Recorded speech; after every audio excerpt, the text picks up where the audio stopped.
Bonjour, je m'appelle Céline Morin, je suis professeure des universités à l'INSA Hauts-de-France et je fais ma recherche au LAMI, au département mécanique. Je travaille avec mes collègues sur la thématique, donc tout ce qui est combustion biomasse. Donc on a mis en place des cellules. On a également une cellule où on a couplé une chaudière biomasse à un moteur à chaud pour la production d'électricité. Donc c'est ce qu'on appelle donc une unité de micro-cogénération. On travaille également sur la dépollution de l'air avec des systèmes pour dépolluer, donc en particulier ce qu'on appelle des cyclones. Donc mettre en place un cyclone pour séparer les particules des poumons chargés justement en particules. Donc voilà mes grandes thématiques de recherche. Donc pour résumer, c'est en énergétique, thermique et combustion.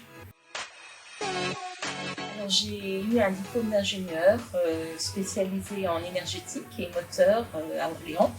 Ensuite, j'ai commencé ma thèse à Orléans, au CNRS d'Orléans, donc tout ce qui était combustion des biocarburants, thèse que j'ai eu en fin 99. Et après, j'ai eu un poste de maître de conférence à l'université Pierre et Marie Curie à Paris.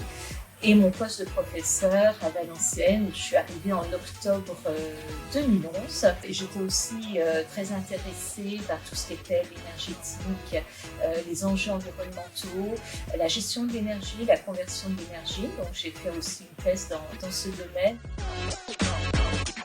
Je suis expérimentatrice, donc on fait des essais, des campagnes d'essais sur des cellules où on va caractériser la combustion du bois en termes d'émissions polluantes, alors des caractérisations avec des analyses chimiques, mais pas seulement.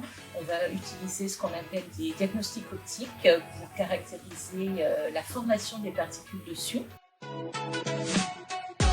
Je pense qu'il faut développer davantage, de toute façon, le recrutement de femmes dans le milieu scientifique, dans le milieu de la recherche. Alors, tout dépend du domaine, mais dans notre domaine en mécanique, c'est vrai qu'il y a très peu de femmes qui font de la recherche, et de même aussi encore en école d'ingénieur, même si on voit une évolution dans le bon sens.